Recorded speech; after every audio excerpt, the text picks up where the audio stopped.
A very good morning to all of you. তোমালোকৰ কাৰণে মানে ফিউচাৰ অফিচাৰ্ছ সকলৰ কাৰণে এটা অতি গুৰুত্বপূৰ্ণ ডিসকাশন আমি আজি ৰাখিবলৈ গৈছো which is Assam is among the top 5 states in implementing new criminal laws. Criminal laws তো আমাৰ আগৰ পৰাই আছে ভাৰতবৰ্ষত কিন্তু নিউ ক্ৰিমিনেল laws কিয় কৈছে গম পোৱা নে তাৰ বিষয়ে এতিয়া আমাৰ ক্ৰিমিনেল laws বিলাকত কি বস্তু আছে IPC আছিল আগতে এতিয়া তাৰ নাম হলনি হৈছে হয়নে CRPC আছিল এভিডেন্স এক্ট আছিল এইবিলাক নামবিলাক হলনি হৈছে সেই কাৰণে আমি এটা নিউ ক্ৰিমিনেল এক্টস বুলি কৈছো ওকে অকল নামে হলনি হোৱা নাই তাৰ ভিতৰত থকা যিখিনি আগতে তাৰ পৰিসীমাত যিখিনি বস্তু আছিল সেইখিনি হলনি হৈছে ওকে তাৰ বিষয়ে আজি আমি আলোচনা কৰিম and for those who are asking for the PDF they can scan this telegram code আমাৰ PDF টো ইয়াতে সেন্ড কৰা হয় ওকে So, আমাৰ এটা অসমৰ কাৰণে অতি ভাল নিউজ কি নিউজটো কি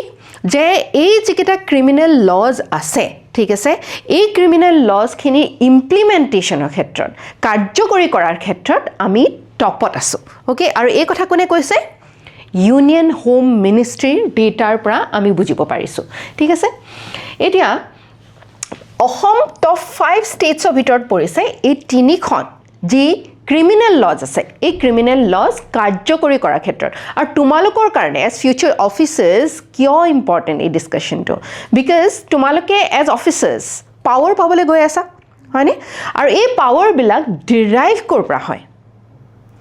লৰ পৰা ঠিক আছে কনষ্টিটিউচনৰ পৰা কনষ্টিটিউচনৰ আধাৰতে আমাৰ আইন বিলাক বনে আৰু সেই আইনে তোমাক পাৱাৰ দিয়ে যিকোনো এটা কাম কাৰ্যকৰী কৰাৰ কাৰণে বা লজ বিলাক যদি কোনোবা অমান্য কৰিছে তোমাৰ সেই পাৱাৰটো থাকে সেই মানুহজনক তুমি কি কৰিবা বা সেই প্ৰতিষ্ঠানটোক তুমি কেনেকুৱা ধৰণৰ তুমি পদক্ষেপ হাতত লবা ওকে সো এতিয়া আমি যে ভাৰতবৰ্ষৰ টপ 5 ষ্টেটছৰ ভিতৰত আহিছো এজ মানে কি as implementing agency by implementing states of these criminal laws কিহৰ কাৰণে এটো সম্ভৱ হৈছে সম্ভৱ এটো কাৰণে হৈছে কাৰণ ডিজিটাল ট্ৰান্সফৰমেশন অফ পুলিচিং হৈছে পুলিচিং টো আমাৰ মানে লজ বা আইন বিলাক কাৰ্যকৰী কৰাৰ ক্ষেত্ৰত এটা অতি গুৰুত্বপূৰ্ণ প্ৰতিষ্ঠান বুলি আমি ক'ব পাৰো হয়নে সো বেটাৰ ইনভেষ্টিগেশন ষ্টেণ্ডাৰ্ডছ হৈছে ইনভেষ্টিগেশন ভাল হৈছে আগৰ তুলনাত ফাষ্টাৰ ক্ৰিমিনেল জাস্টিস ডেলিভাৰী হৈছে আগৰ তুলনাত ক্ৰিমিনেল ক্ৰাইম মানে এটা ক্ৰাইম কৰাৰ পিছত জাস্টিস বা ন্যায় পাবৰ কাৰণে যিমান সময় লাগিছিল এই সময়টো এটা কি হৈছে কমি আহিছে ঠিক আছে আৰু আমি জানো যে justice delayed is justice denied okay so যিমানে কম সময়ৰ ভিতৰত আমি ভুক্তভোগীক ন্যায় প্ৰদান কৰিব পাৰিম হিমানে আমাৰ কি ন্যায়পালিকাৰ ওপৰত আমাৰ বিশ্বাস গুটে সিস্টেমটোৰ ওপৰত বিশ্বাস আমাৰ নাগৰিকসকলৰ বৃদ্ধি হৈ থাকিব okay এতিয়া আমি Assam is ranked among আমাৰ লগতে অন্য 4খন ৰাজ্য কোন কেইখন হয় হৰিয়ানা গোৱা পঞ্জাব আৰু চণ্ডীগড় ঠিক আছে আৰু ন্যাশনাল ইমপ্লিমেন্টেশন স্কোৰত আমি কিমান আগবাঢ়িছো সচোন 46.4% আছিল নৱেম্বৰ 2025 ত আৰু এতিয়া জুন 2026 ত আমি 70% লৈকে আগবাঢ়িছো এটা আমি ক'ব নোৱাৰো যে আমি একেবাৰে সম্পূৰ্ণৰূপে ভাল হৈছো কিন্তু আমি ইমপ্ৰুভ কৰিছো ঠিক আছে ভাল আৰু ভাল হ'বৰ কাৰণে আমাৰ স্কোপ আছে 100% এতিয়া হোৱা নাই হয়নে 100% হোৱাটো অসম্ভৱ হয় কাইন্ড অফ কিন্তু আমি 80% 90% লৈকে আমি যাব পৰা ক্ষমতা ৰাখিব লাগিব আৰু তাৰ কাৰণে আমি ইমপ্ৰুভমেন্টস কিহত কৰিব লাগিব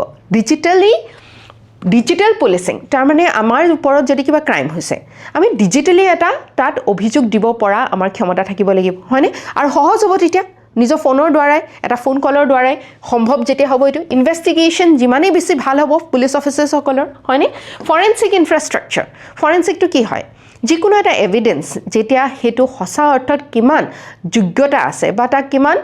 আমি লব পাৰো এভিডেন্স হিচাপে হেতাক আমি কলৈ পঠাও ফৰেনসিকত টেষ্ট কৰিবৰ কাৰণে পঠাও আৰু তাৰ কাৰণে আমাক কি লাগে ফৰেনসিক ল্যাবছ লাগে হয়নে টেকনিশিয়ানছ লাগে সো এই ইনফ্ৰাষ্ট্ৰাকচাৰটো ভাল হ'ব লাগিব কোৰ্ট আৰু পুলিচৰ মাজত যেটো কোঅৰ্ডিনেশন হয় পুলিচে কি কৰে পুলিচ বা তোমালোকে এজ ম্যাজিষ্ট্ৰেটছ কাইলৈ গৈ আইন বিলাক কাৰ্যকৰী কৰিবা ঠিক আছে বা কোনোবাই যদি আইন উলংঘা কৰিছে তেওঁৰ ওপৰত তুমি একচন লবা ওকে তাৰ পিছত সেই বস্তুটো কলৈ যাব ন্যায়পালিকাৰ ওচৰলৈ যাব সো কোৰ্টৰ ওচৰলৈ যোৱাৰ লৈকে পুলিচৰ বা মেজিষ্ট্ৰেটসকলৰ আমাৰ প্ৰশাসনিক বিষয়াসকলে কি কাম কৰিব সেই সময়ছোৱাটোত সেইটো বহুত গুৰুত্বপূৰ্ণ আৰু এভিডেন্স কেনেকৈ আগত দিব ওকে গোটেই বস্তুটো গোটেই প্ৰক্ৰিয়াটো এটা ধুনীয়া কোঅৰ্ডিনেশ্যন সহযোগিতাৰে আগবাঢ়িব লাগিব ওকে এই যে আমি কৈছোঁ নতুন ক্ৰিমিনেল লজ এই নতুন ক্ৰিমিনেল লজ কেতিয়া আহিছিলে 2023 চনত আমাৰ যিবিলাক পুৰণা কোটিকলীয়া যিবিলাক ব্ৰিটিছৰ যুগৰ আইন আছিলে সেই আইনবিলাক সলনি কৰি নতুন ৰূপ দিয়া হৈছিলে নতুনকৈ নামকৰণ কৰা হৈছিলে আৰু সেই তাৰপিছত আমি পালোঁ কি ইণ্ডিয়ান পিনেল কোড যিখন 1860 ৰে আছিলে ভাবিছচোন কিমান পুৰণি এখন আইন ইণ্ডিয়ান পিনেল কোড যাক আমি IPC বুলি কওঁ ইয়াক এতিয়া নতুন নাম দিয়া হৈছে ভাৰতীয় ন্যায় সংহিতা 2023 এই নামকেইটা মনত ৰাখিবা দেই তোমালোকে এই নামকেইটাৰ ওপৰতো তোমালোকৰ ডাইৰেক্ট প্ৰশ্ন আহে যে কোনটো কি আইন নামকৰণ নতুনকৈ কৰা হৈছে কোড অফ ক্ৰিমিনেল প্ৰচিডিউৰ তোমালোকে পুলিচ অফিচাৰ হোৱাৰ লগে লগে মেজিষ্ট্ৰেট হোৱাৰ লগে লগে এই আইনবিলাক তোমালোকে ভালদৰে জানিব লাগিব আইনবিলাক জানিলেহে তোমালোকে পাৱাৰটো পাবা ওকে সো CRPC আছিলে আগতে এতিয়া কি হৈছে ভাৰতীয় নাগৰিক সুৰক্ষা সংহিতা BNSS এইটো BNS IPC টো BNS আৰু CRPC টো কি হয় BNSS ভাৰতীয় নাগৰিক সুৰক্ষা সংহিতা তাৰ লগতে এভিডেন্স এক্টখন অতি গুৰুত্বপূৰ্ণ আমাৰ কাৰণে ঠিক আছে গোটেই প্ৰশাসনিক সেৱাৰ কাৰণে এভিডেন্স এক্টখন এটো কাৰণে গুৰুত্বপূৰ্ণ এভিডেন্স নহলে কোৰ্টে একো কথা নামানে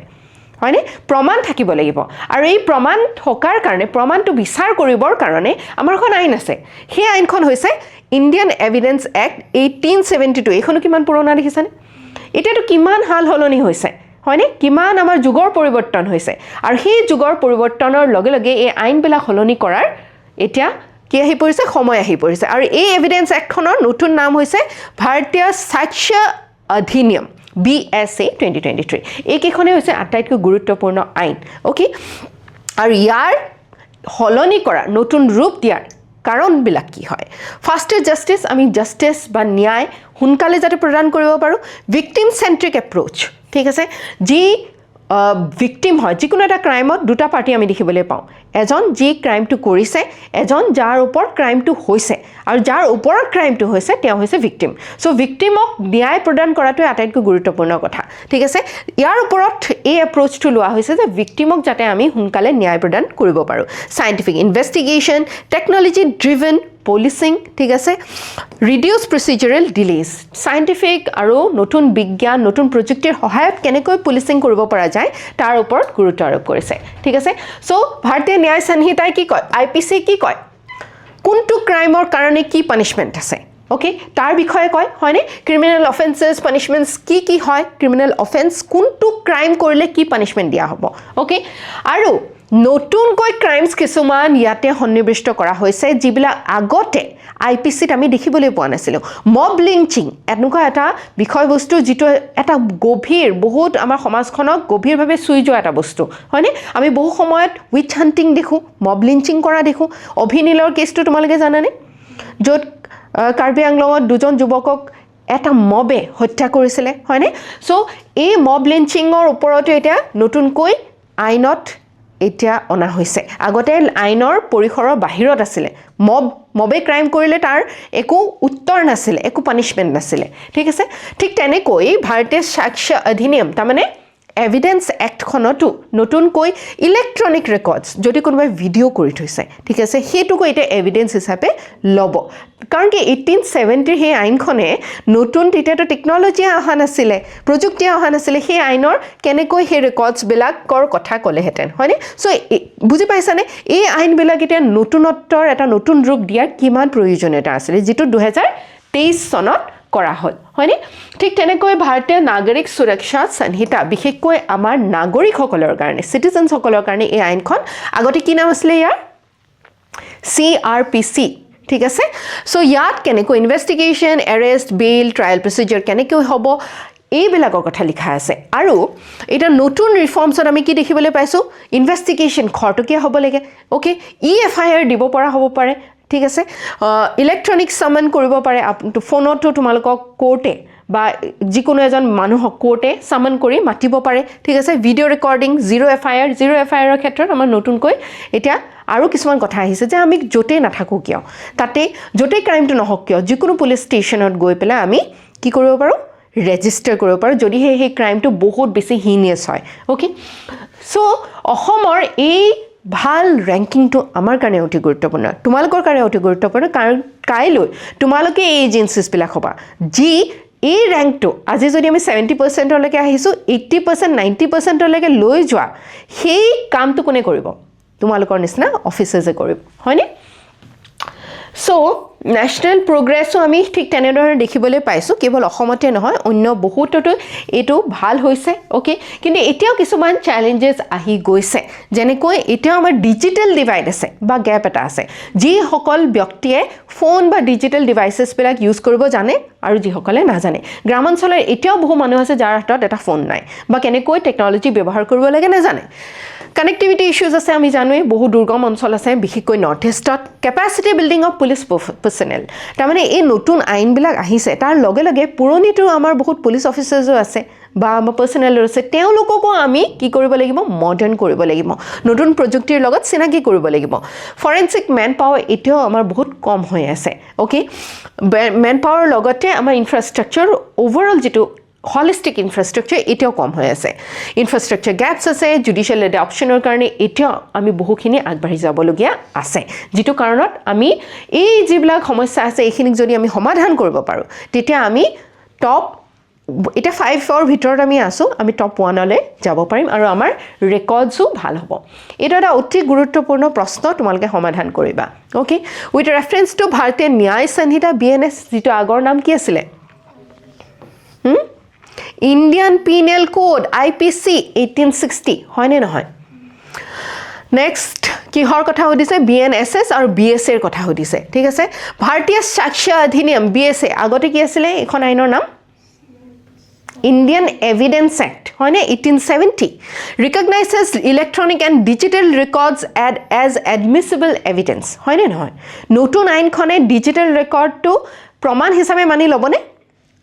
ল'ব সেইকাৰণে সলনি কৰা হৈছে হয়নে ভাৰতীয় নাগৰিক সুৰক্ষা সংহিতা replaces the Indian Evidence Act 1972 হয়নে 1872 হয়নে নহয় কি হয় CRPC very good the new criminal law framework promotes greater use of forensic investigation and digital technologies in criminal justice administration হয়নে yes আমি greater বেছিকৈ কেনেকৈ আমি forensic investigation কৰিব পাৰোঁ কাৰণ digital evidence এটাও যদি আমি লৈছো হেতু deep fake হয় নে নহয় হয়নে হেতু হসা হয় নে নহয় AI ভিডিও নেকি হেতুটো আমি চাব লাগিব তাৰ কাৰণে আমাক কি লাগিব forensic investigation or infrastructure to আমাৰ ভাল হ'ব লাগিব তাৰ মানে ইয়াৰ ভিতৰ wrong statement কোনটো হয় 3 নম্বৰটো wrong statement হয়নে 3টো যদি আমি ডিলিট কৰি দিও 1 2 and 4 is the correct answer so নতুন নামটো কি হয় আগৰ পুৰণি আইনখন কি আছিলে আৰু নতুনত্ব কি অনা হৈছে এটো তোমালকে জানিব লাগিব ওকে নেক্সট অতি গুৰুত্বপূৰ্ণ এটা অপাৰেশনৰ কথা আমি আলোচনা কৰিম হেতু হৈছে অপাৰেশন Amistad এটো কি হয় India's humanitarian assistance and disaster relief diplomacy HADR diplomacy আমাৰ ভাৰতৰ সফট পাৱাৰৰ ক্ষেত্ৰত ভাৰত এখন একদম শীৰ্ষস্থানত থকা এখন দেশ সফট পাৱাৰ মানে কি হাৰ্ড পাৱাৰ মানে কি হাৰ্ড পাৱাৰটো আমি কি বুজো তোমাৰ ওপৰত যদি হাৰ্ড পাৱাৰ মানে কি হয় জানানে মই প্ৰায় কৈ থাকো পাৱাৰ মানে কি what is power control নিয়ন্ত্ৰণ হয়নে সো আমাৰ ষ্টেট যেটো মেচিনাৰী আছে ৰাজতন্ত্ৰৰ যেটো ব্যৱস্থাপনা আছে তাত পাৱাৰ দুটা প্ৰকাৰৰ আছে কি আছে হাৰ্ড পাৱাৰ এটা আছে সফট পাৱাৰ এটা আছে হাৰ্ড পাৱাৰটো আমি কি বুজো পুলিচক ভয় কৰা নে পুলিচে কন্ট্ৰোল কৰে নে হয়নে তেওঁৰ ওচৰত আৰ্মছো থাকে লাঠিও থাকে হয়নে that is hard power military hard power okay কিন্তু কোনোবাই তোমাক সহায় কৰিলে সহায়ৰ বিনিময়ত তোমাৰ মনটো এটা কন্ট্ৰোল আহিলে যে সদ্ভাৱনাৰ কন্ট্ৰোল এটা আহিছে তেওঁ যদি মোক সহায় কৰিছে কাইলৈ যদি তেওঁ বিপদত পৰে মোৰ এটো কৰ্তব্য হয় তেওঁক মই আকৌ সহায় কৰো ঠিক আছে তাৰ দ্বাৰা সহায়ৰ দ্বাৰা আমাৰ মনটো কন্ট্ৰোল হ'লনে বা আমাৰ ওপৰত এটা নিয়ন্ত্ৰণ আহিলে নে হেতুক আমি কি বুলি কম সফট পাৱাৰ আৰু ভাৰতৰ এটা নাম আছে গোটেই পৃথিৱীত শীৰ্ষস্থানত আমি সফট পাৱাৰৰ ক্ষেত্ৰত আছোঁ কাৰণ সময়ে সময়ে দুৰ্বল দেশসমূহক বা সৰু সৰু দেশসমূহক বা এনেকুৱা ধৰণৰ বিভিন্ন ডিজাষ্টাৰ বা ইত্যাদিৰ লগত মোকাবিলা কৰিবৰ কাৰণে ভাৰতে সহায় কৰি আহিছে আৰু এই সফট পাৱাৰৰ কাৰণে যিটো হৰমুজ প্ৰণালী আছিলে এই ষ্ট্ৰেইট অফ হৰমুজত যিটো আমাৰ অসুবিধাৰ সৃষ্টি হৈছিলে তাত আমাক ইৰাণে সহায় কৰিছিলে কাৰণ ইৰাণক আমি বহু সময়ত সফট পাৱাৰৰ যোগেৰে সহায় কৰি আহিছোঁ ওকে সো এতিয়া এই ক্ষেত্ৰত আমি আমিস্তাদ অপাৰেশ্যন আমিস্তাদৰ কথা পাতিছোঁ ঠিক আছে ভেনিজুৱেলাৰ এটা ৰেস্কিউ অপাৰেশ্যন যিটো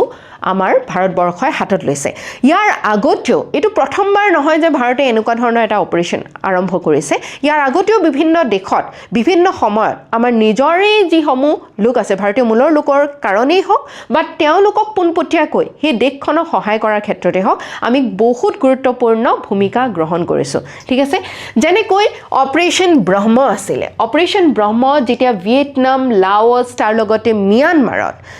বহুখিনি অসুবিধাৰ সৃষ্টি হৈছিলে ম্যানমাৰত আমি জানো এতিয়াও গৃহযুদ্ধ চলি আছে এই গৃহযুদ্ধৰ কাৰণে বহু মানুহ এফেক্টেড হৈছিলে হয়নে তেওঁলোকক ইভেকুৱেট কৰা ঠিক তেনেকৈ আৰ্থকুৱেক হৈছিলে এটা সময়ত ম্যানমাৰত ঠিক আছে ঠিক তেনেকৈ লাওছ ভিয়েটনামতো আৰ্থকুৱেক হোৱাৰ সময়ত ভূমিকম্প হোৱাৰ সময়ত মানুহক ৰেস্কিউ অপাৰেশ্যন কৰিছিলে কোনটো অপাৰেশ্যনৰ দ্বাৰা অপাৰেশ্যন ব্ৰহ্ম ঠিক আছে ঠিক তেনেকৈ অপাৰেশ্যন অজয় আছিলে ইজৰাইল পেলেষ্টিন আৰু হামাছ ৱাৰ যেতিয়া হৈছিলে সেই যুদ্ধৰ পৰা সেই মানুহসকলক ৰেস্কিউ কৰা আমাৰ ভাৰতীয় মূলৰ মানুহক ৰেস্কিউ কৰা পুনৰ আমাৰ দেশলৈ ঘূৰাই অনাৰ অপাৰেশ্যন লোৱা হৈছিলে অপাৰেশ্যনটোৰ নাম আছিলে কি অপাৰেশ্যন অজয় ঠিক তেনেকৈ অপাৰেশ্যন কাবেৰী আছিলে সুদানত যেতিয়া গৃহযুদ্ধ হৈছিলে সুদানৰ পৰা ইভেকুৱেশ্যন কৰা হৈছিলে অপাৰেশ্যন গংগা হৈছিলে যেতিয়া ৰাছিয়া ইউক্ৰেইন ৱাৰ চলিছিলে তাৰ পৰা মানুহখিনিক আকৌ উভতাই অনাৰ কাৰণে দেৱী শক্তি হৈছিলে আফগান যেতিয়া চিভিল ৱাৰটো হৈছিলে আফগানিস্তানৰ এতিয়া তালিবানে শাসন কৰি আছে যেতিয়া এই ট্ৰানজিশ্যনটো হৈছিলে তেতিয়া এটা বৰ হুকাটুল এটা মানে পৰিস্থিতি হৈছিলে তেতিয়া ইভেকুৱেট কৰা বন্দে ভাৰত মিছন অপাৰেশ্যন সমুদ্ৰ সেতু ৰাহত মৈত্ৰী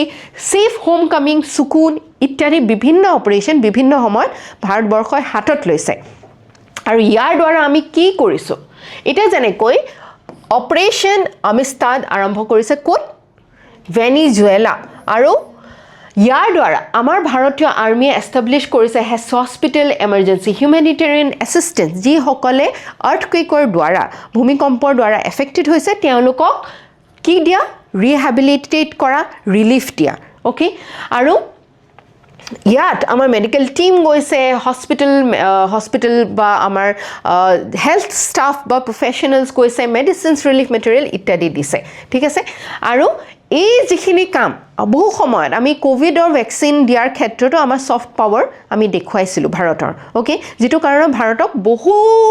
দেশে সন্মান যাচিছিলে বহু সময়ত আৰু প্ৰশংসাও কৰিছিলে চ' ভেনিজুৱেলান ফৰেইন মিনিষ্টাৰে এই যিটো আমাৰ পদক্ষেপ হয় এই পদক্ষেপটোক তেওঁলোকে কি কৰিছে সঁহাৰি জনাইছে আৰু শলাগ লৈছে আমিস্তাদ মানে কি আমিস্তাদ মানে হৈছে স্পেনিছত ফ্ৰেণ্ডশ্বিপ কাৰণ ভেনিজুৱেলাত আমি স্পেনিছ কোৱা দেখিবলৈ পাওঁ শুনিবলৈ পাওঁ ঠিক আছে চ' ইয়াৰ দ্বাৰা আমাৰ মানুহৰ জীৱন ৰক্ষা কৰিছে ডিজাষ্টাৰ ষ্ট্ৰিকেন যিবিলাক কমিউনিটিজ আছে যিবিলাক সম্প্ৰদায় আছে জনগোষ্ঠী আছে তেওঁলোকক সহায় কৰিছে আৰু ইয়াৰ দ্বাৰা আমাৰ যিটো দ্বিপাক্ষিক সম্বন্ধ এই সম্বন্ধও কি হৈছে শক্তিশালী হৈছে ষ্ট্ৰেংথেন হৈছে ডেমনষ্ট্ৰেটছ ইণ্ডিয়াছ কমিটমেণ্ট টু বাসুদেৱ কুটুম্বকম মানে গোটেই পৃথিৱীৰ যিসকল লোক আছে আমি এটা পৰিয়ালৰে সদস্য বুলি আমাৰ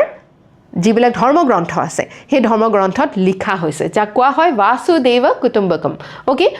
কম্পনেণ্টছ অফ ইয়াৰ দ্বাৰা আমি ইতিমধ্যে কথা পাতিছোঁ যিবিলাক মোবাইল এমাৰ্জেঞ্চি সহায় আছে হিউমেনিটেৰিয়ান এইড আছে পানী ইত্যাদি সকলোবিলাক যোগান ধৰাৰ কাৰণে ডিজাষ্টাৰ ৰেছপন্সৰ কাৰণে এটা গুৰুত্বপূৰ্ণ ভূমিকা হাতত লৈছে HADR বুলি কোৱা হৈছে তাক কি বুলি কোৱা হৈছে humanitarian assistance and disaster relief ঠিক আছে rescue operation food water supply evacuation logistic support infrastructure development এই সকলোবিলাক ক্ষেত্ৰত সহায় আগবঢ়োৱা হয় আৰু ইয়াত কোন কোন জড়িত হৈ থাকে ইণ্ডিয়ান আৰ্ম ফ'ৰ্চেছ জড়িত হৈ থাকে আমাৰ আৰ্মি জড়িত হৈ থাকে ঠিক আছে air force navy NDRF disaster response force ঠিক আছে ministry of external affairs national disaster management authority Indian coast guard এই গোটেই সামৰিক বাহিনী আৰু অসামৰিক জৰিয়তেও আমাৰ এই সহায় প্ৰদান কৰা হয় ঠিক আছে আৰু বিভিন্ন সময়ত বিভিন্ন আমাৰ যিবিলাক সামৰিক টুলছ আছে আহিলা আছে হেলিকপ্টাৰ্ছৰ পৰা আদি কৰি বিভিন্ন ধৰণৰ এয়াৰক্ৰাফ্টটো ইয়াৰ লগত জড়িত হৈ থাকে ওকে সো আমাৰ ফৰেন পলিচিৰ কাৰণে এইটো অতি গুৰুত্বপূৰ্ণ তাৰমানে এই যেটো টপিক তোমালোক কোনখন জিএস পেপাৰৰ কাৰণে ইম্পৰ্টেন্ট জিএস পেপাৰ 2 য'ত ইন্টাৰনেশ্যনেল ৰিলেশনছৰ কথা তোমালোকে পঢ়িবলগীয়া হয় ওকে সো আমাৰ ৰিলেশন যিমান দেশ বিলাকৰ লগত আমাৰ সফট পাৱাৰ ৰিলেশন ভাল হ'ব সিমানেই আমাক গুৰুত্ব সহকাৰে ল'ব আমাৰ দ্বিপাক্ষিক সম্বন্ধ যিমানেই ভাল হ'ব সম্বন্ধ ভাল হ'লে ট্ৰেড ভাল হ'ব অৰ্থনীতি ভাল হ'ব হয়নে সো সম্বন্ধ যেতিয়াই বেয়া হয় এটা পাকিস্তানৰ লগত আমাৰ সম্বন্ধ বেয়া আমাৰ ট্ৰেডো নাই হয়নে ঠিক তেনেকৈ এই বস্তুটো আমাৰ বেলেগ বেলেগ দেশৰ লগত আমাৰ বাণিজ্যিক সম্পৰ্ক আৰু দ্বিপাক্ষিক সম্পৰ্ক অতি গুৰুত্বৰভাৱে জড়িত ইয়াৰ এটা মেইনছৰ প্ৰশ্ন তোমালোকে কৰিবা Humanitarian assistance and disaster relief HADR operations have emerged as an important instrument for India's foreign policy and soft power diplomacy এই যে humanitarian assistance আৰু disaster relief আমি দিওঁ আমাৰ ফৰেন পলিচিৰ কাৰণে দ্বিপাক্ষিক সম্বন্ধ ষ্ট্ৰং কৰাৰ কাৰণে এটা গুৰুত্বপূৰ্ণ আহিলা হিচাপে কাম কৰি আহিছে আমাৰ সফট পাৱাৰ যেটো ডিপ্লোমেসি আছে কূটনীতি আছে এই ক্ষেত্ৰটো okay discuss the context of recent international disaster relief আমি যে এই অপাৰেশনছ বিলাকৰ কথা পাতিলো তাৰ বিষয় তোমালকে ক'ব লাগিব আন্ডাৰটেকিং বাই ইণ্ডিয়া অপাৰেশন বিজয় ব্ৰহ্মা গংগা দেৱী শক্তি ইত্যাদি examine their importance for India's global role and strategic interest আমাৰ যিবিলাক কৌশলগত ইন্টাৰেষ্ট আছে তাৰ কাৰণে আৰু আমাৰ গোটেই বিশ্বত আমি কি হ'ব বিচাৰিছো গ্লোবাল পাৱাৰ হয়নে আৰু গ্লোবাল পাৱাৰৰ ক্ষেত্ৰত সফট পাৱাৰ অতি গুৰুত্বপূৰ্ণ ৰাইট আৰু এটো কাৰণে আমি ডিমান্ডো কৰি আছো আমি ইমান সফট পাৱাৰ ডিপ্লোমেসি কৰি থকাৰ কাৰণে আমি UNSC পাৰ্মানেন্ট মেম্বাৰশ্বিপৰো এটা ভাল ডিমান্ড ৰাখিবৰ কাৰণে যোগ্যতা অৰ্জন কৰিছো বুজি পাইছা সো এটো এটা অতি গুৰুত্বপূৰ্ণ জিএস পেপাৰ 2 ইম্পৰ্টেন্ট কোৱেশ্চন যেটো তোমালোকৰ অহাৰ চান্সেস পৰীক্ষাত অহাৰ চান্স বহুত বেছি আছে ওকে এটো ওপৰ তোমালোকে ফ্যাক্ট ওয়াইজ লিখিবা with a very important and interesting quote we are going to end this class which is your circumstances might control your beginning তাৰমানে তুমি যি পৰিস্থিতিত আছা বা আছিলা হেতু তোমাৰ বিগিনিং টু হে নিৰ্ণয় কৰে কিন্তু তুমি এন্ড টু কি বুলি ৰচিবা তোমাৰ নিজৰ ডেষ্টিনিটো কলৈ লৈ যাবা হেতু কিহৰ ওপৰত নিৰ্ভৰ কৰে it will depend on your execution তুমি কিমান কাৰ্যকৰী কৰিছা তোমাৰ যেন প্ৰতিভা আছে ঠিক আছে তুমি যিমান কাম কৰিবা সেইখিনি দ্বাৰা নিৰ্ণয় হ'ব